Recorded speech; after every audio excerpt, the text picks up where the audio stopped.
Hello student, आज की video में हम बात करेंगे PGDCA second semester tally unit number 5 है और ये यूनिट नंबर 5 का लास्ट क्वेश्चन है। इसके बाद हम टैली के अलावा जो सब्जेक्ट हैं वो भी पढ़ाएंगे। ओके, तो यहाँ पर इंपॉर्टेंट क्वेश्चन के रूप में टैली का सबसे इंपॉर्टेंट क्वेश्चन यूनिट नंबर 5 है। ओके, क्या है? टैली में प्रिंटिंग की प्रक्रिया को समझाइए। और मैंने इसी में टिप्पणी के रूप में दूसरा क्वेश्चन ले लिया है कि टैली में वोल्ट क्या होता है और बैकअप तथा रिस्टोर के क्या उपयोग होते हैं। ठीक है ना? तो सबसे पहले हम आप बात करता हूं टैली में प्रिंटिंग। अभी आप लोग ही बताओ, टैली में प्रिंटिंग ओके, यहां से टैली इन दो वर्ड को छोड़कर यदि हम प्रिंटिंग बस उठाते हैं तो प्रिंटिंग का मतलब क्या होता है? टैली के अंदर जो हम टाइप करते हैं वो किसी भी प्रकार का आंकड़ा होता है, डेटा होता है, जो एक रिपोर्ट के रूप में कन्वर्ट हो जाता है। उस रिपोर्ट को हार्ड कॉपी में प्राप्त करना क्या कहलाता है? प्रिंटिंग कहलाता है।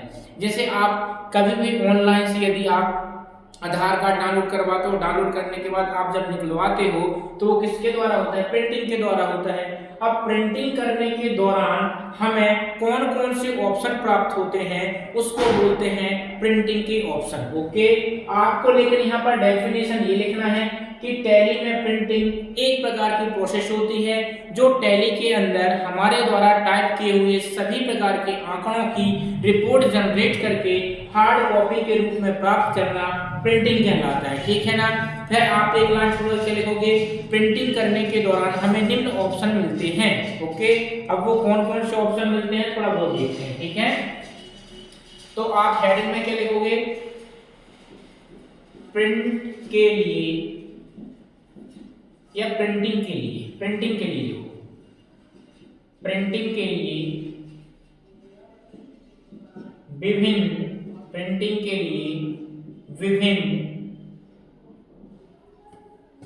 ऑप्शन, विभिन्न ऑप्शन का निर्धारण किया जा सकता है। विभिन्न ऑप्शन का निर्धारण किया जा सकता है।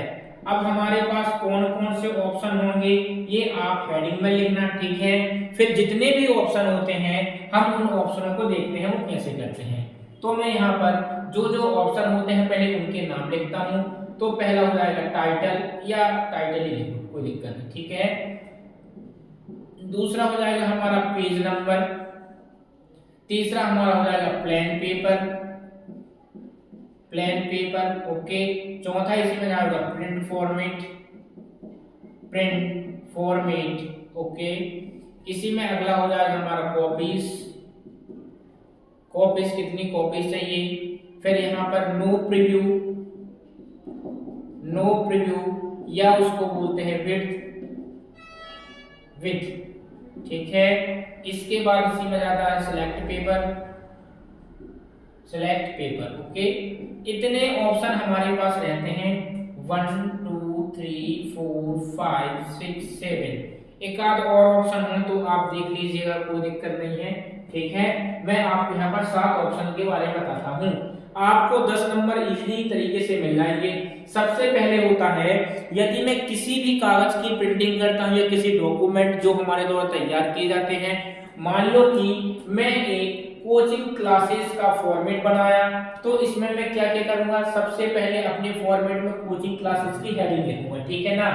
तो हेडिंग बोल दें या उसको टाइटल बोल दें। टाइटल को हिंदी में क्या बोलते हैं? शीर्षक। और शीर्षक क्या होता है? जो हमारी पूरी फाइल होती है, रिपोर्ट होती है, रिपोर्ट किसके बारे में बताई जाती है वो कहलाता है हमारा शीर्षक या टाइटल। ठीक है, तो टाइटल क्या होता है? जो हमारे द्वारा रिपोर्ट जनरेट की जाती है उसका शीर्षक दर्शाने के लिए, उसका शीर्षक दर्शाने के लिए टाइटल का उपयोग किया जाता है। ओके, पेज नंबर का उपयोग का इसलिए किया जाता है यदि मेरी कोई रिपोर्ट या डॉक्यूमेंट, दस्तावेज यदि 20 पेज का होता है तो मैं चाहता हूं कि प्रत्येक पेज में उसका पेज नंबर आए। जैसे पेज नंबर 1 2 3 4 5 6। ठीक है ना? तो प्रिंटिंग के दौरान या प्रिंट करने के बाद जो हमें हार्ड कॉपी के रूप में प्राप्त होता है उसके प्रत्येक पेज में पेज नंबर लिखा होना चाहिए। इसके बाद प्लेन पेपर, हम कौन सा पेपर यूज कर सकते हैं वो हम लिख सकते हैं। ठीक है, इसके बाद प्रिंट फॉर्मेट। प्रिंट फॉर्मेट का मतलब ये होता है कि हमको जो प्रिंट की क्वालिटी हो वो प्रिंट की क्वालिटी किस प्रकार होना चाहिए, या प्रिंटिंग का साइज डिसाइड कर लो, आपको बॉर्डर कितनी लगाना है, विड्थ कितनी लगाना है, और इसी के साथ साथ हमारा जो पेज होता है वो पेज ओरिएंटेशन होता है या पोर्ट्रेट होता है। ओके, मैं आपको बताता हूँ। जैसे ये हमारा पेज है, ये अभी की पोजीशन है पोर्ट्रेट है। यदि इस पेज को मैं ऐसे कर देता हूँ तो यह पेज क्या कहलाता है, हमारा लैंडस्केप कहलाता है। ओके, तो यहाँ पर आता है अपना प्रिंट फॉर्मेट किस प्रकार का होना चाहिए। इसके बाद आता है कॉपीज। कॉपीज का मतलब ये होता है कि यदि आप कोई डॉक्यूमेंट प्रिंट कराए हो तो प्रिंट करने हैं तो उसको हमको कितनी प्रति प्राप्त हो जाना चाहिए, मतलब कितनी कॉपी प्राप्त हो जाना चाहिए, वो कॉपीज के लिए होता है। प्रीव्यू, नो प्रीव्यू विड्थ का मतलब क्या होता है, इसका मतलब ये होता है कि जब हम प्रिंट निकालेंगे तो प्रिंट निकालने के पहले आपको डिस्प्ले कराना है कि आपको प्रिंट करने के बाद इस प्रकार की आपकी प्रिंटिंग या फॉर्मेट मिलेगी। कहने का मतलब ये है कि प्रिंट करने के बाद हमारा प्रिंट कैसा आएगा उसको पहले देखने के लिए प्रिंट प्रीव्यू का उपयोग किया जाता है। ओके, इसके बाद सिलेक्ट पेपर, हमको कौन सा पेपर सिलेक्ट करना है, सिलेक्ट पेपर नहीं है सिलेक्ट प्रिंटर लिखो तो ज्यादा बेस्ट रहेगा। ठीक है, सिलेक्ट प्रिंटर। सिलेक्ट प्रिंटर में क्या होगा, यदि हम चाहते हैं कि हमारे यहाँ बहुत सारे प्रिंटर हैं, इस प्रिंटर से प्रिंट निकले तो उसके लिए हम प्रिंटर का यूज करेंगे। तो ये हो जाते हैं हमारे प्रिंटिंग के लिए विभिन्न ऑप्शनों का निर्धारण। ठीक है ना। इसके बाद हम बात करते हैं क्वेश्चन नंबर सेकंड। सेकंड में क्या है, टैली में वोल्ट का उपयोग और बैकअप एंड रिस्टोर क्या होता है। 1 मिनट।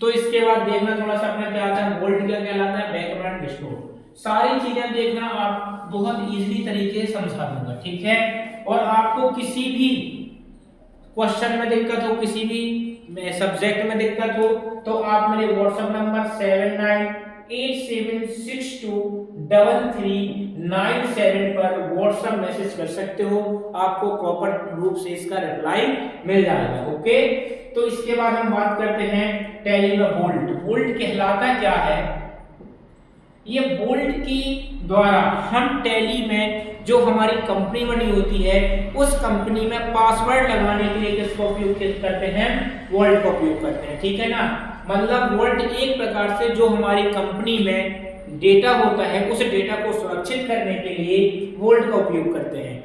यदि हम कभी भी कंपनी अपनी ओपन करेंगे जिसमें काम करते हैं तो कोई भी व्यक्ति उसको ओपन ना करे, उसको सुरक्षित रखने के लिए हम इसमें पासवर्ड लगा देते हैं। और जब भी कंपनी ओपन करते हैं तो पासवर्ड मांगता है और पासवर्ड जैसे ही एंटर प्रेस करेंगे तो हमारी कंपनी ओपन हो जाती है। सीधा सीधा कहने का मतलब ये है कि वोल्ट की सहायता से हमारे द्वारा बनाई हुई कंपनी को सुरक्षित करने के लिए किसका यूज किया जाता है, वोल्ट का उपयोग किया जाता है। ठीक है, इसके बाद आता है हमारा बैकअप एंड रिस्टोर।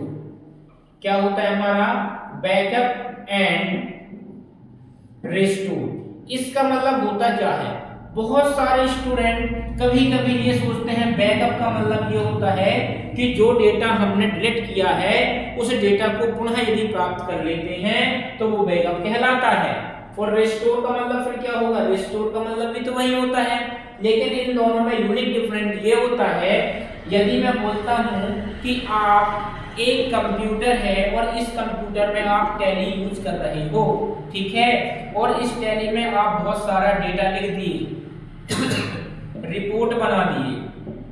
अब यही डेटा और रिपोर्ट यदि मैं अभी की पोजीशन में भोपाल में काम कर रहा हूं और यदि यही मेरे को पूरा का पूरा डेटा दिल्ली जाके एक सिस्टम पर लाना है, पूरा कंप्लीट इसमें खुल जाए डेटा सेट, तो मैं क्या करूंगा, इसको मैं पेन ड्राइव में बैकअप के रूप में ले लूंगा। बैकअप का मतलब क्या होता है, यदि मैं ये कंप्यूटर में पेन ड्राइव लगाऊंगा और इसमें पूरा का पूरा मैं पेन ड्राइव में डेटा ले लूंगा और फिर यहाँ पर पेन ड्राइव लगाऊंगा तो ये पूरा डेटा हमारे ये सिस्टम में खुल जाएगा। इसका सीधा सीधा कहने का मतलब ये है कि यदि हम बैकअप का यूज करते हैं तो किसी एक डिवाइस में चल रही टैली का एक डुप्लीकेट डेटा पेन ड्राइव में लेकर किसी अन्य डिवाइस में ओपन कर सकते हैं, उसे बैकअप कहते हैं।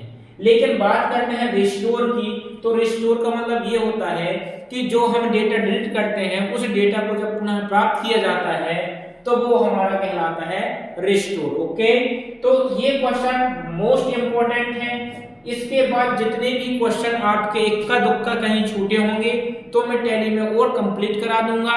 इस प्रकार एग्जाम के नजरिए से आपकी टैली का जो सब्जेक्ट होता है वो एकदम फिनिश होता है। तो इस वीडियो को मैं यहीं फिनिश करता हूँ। वीडियो पसंद आए तो लाइक करें, शेयर करें, सब्सक्राइब करें। धन्यवाद।